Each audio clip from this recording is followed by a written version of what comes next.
Bentrovati. Il sociologo Ilvo Diamanti su Repubblica ha spiegato che gli italiani che ritengono gli immigrati pericolosi per la loro sicurezza sono passati dal 33% di gennaio al 42% attuale. È chiaro che qualcosa di straordinario è avvenuto per avere un aumento così importante di cittadini che vedono negli immigrati un pericolo immanente. Mi chiedo, sono forse aumentati a dismisura gli sbarchi? Oppure sono aumentati i reati? No. Le statistiche ufficiali ci dicono il contrario, è solo una campagna elettorale permanente di partiti che hanno impostato il loro core business esclusivamente sulla paura. Secondo il Ministero degli Interni, gli sbarchi di migranti nei primi 6 mesi di quest'anno sono aumentati solo dell'8%, circa 83.000 contro i 76.500 del 2014, mentre gli immigrati ospitati nelle strutture d'accoglienza sono 84.500. Sempre dal Ministero, nel 2014 il numero di reati nel Paese sono diminuiti del 7,7% rispetto al 2013 e questo trend continua. Poi sfatto un mito, gli immigrati regolari delinquono esattamente come gli italiani. Gli irregolari invece delinquono di più causa la loro situazione, evidentemente.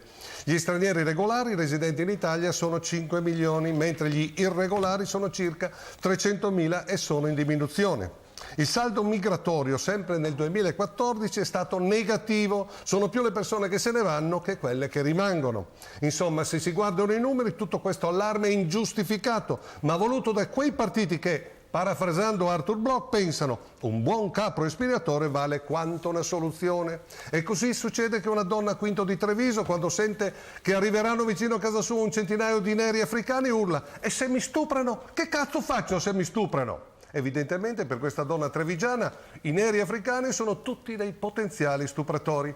Certamente il governo non sempre è stato all'altezza del compito cui è stato chiamato, perché non è accettabile che in un piccolo comune come Quinto di Treviso possano essere assegnate delle persone scappate dall'Africa e richiedenti asilo politico senza che il sindaco e i cittadini siano stati preparati. Ma questa mancanza non giustifica certamente il comportamento dei presidenti del Veneto e della Lombardia, Zaia e Maroni, che hanno incitato i sindaci alla rivolta contro i prefetti e quindi contro il governo. Zaia che tuona: stanno africanizzando il Veneto. 500 immigrati in più spaventano 5 milioni di veneti? Ma andiamo, siamo seri. Maroni poi ha dichiarato testualmente: ho deciso di scrivere una lettera ai prefetti lombardi per diffidarli dal portarli qui in Lombardia nuovi clandestini, che poi sono dei profughi richiedenti asilo politico. E ho deciso di scrivere ai sindaci per dirgli di rifiutarsi di prenderli, mentre i sindaci che dovessero accogliere ridurremmo i trasferimenti regionali come disincentivo, perché non devono farlo e chi lo fa, violando la legge, subirà questa conseguenza. Questa frase contiene tutto l'armamentario propagandistico che la Lega usa per imbrogliare i cittadini meno preparati. Innanzitutto Maroni viola la Costituzione italiana, che mi pare sia ancora in vigore. L'autorità di un presidente di regione termina dove inizia quello dello Stato.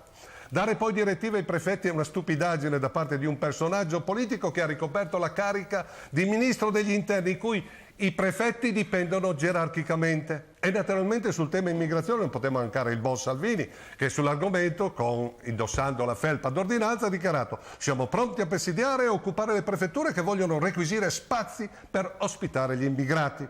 Mentre se guardiamo nel nostro cortile, il vice sindaco di Sacile, la leghista Vania Gava, come riporta il Messaggero Veneto, dichiara: se arrivano i clandestini alzeremo le barricate in piazza. Sacile rischia di diventare un'altra Quinto di Treviso. La prefettura si è trasformata in agenzia immobiliare per immigrati. Basta invasione. E poi spara l'incitamento classico della guerra tra poveri. È sbagliato assicurare vitto e alloggio agli immigrati quando molti sacilesi non hanno né casa né lavoro. Questi pochi esempi ci dimostrano che nel territorio i vertici istituzionali di esponenti della Lega Nord, anziché collaborare con le altre istituzioni per trovare delle soluzioni condivise sul drammatico problema, si comportano da piromani, da incendiari. Ma la Lega di Salvini, pur di raccattare voti, non ha nessuna remora a cavalcare il malessere che queste situazioni evidentemente creano nelle popolazioni, continuando ad attizzare l'incendio in combutta coi fascisti di Casa Pound e di Forza Nuova senza il minimo scrupolo e ritegno.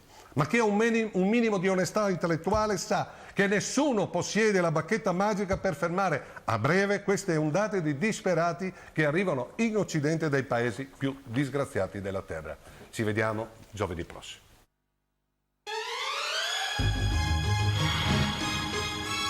Ci vediamo giovedì prossimo.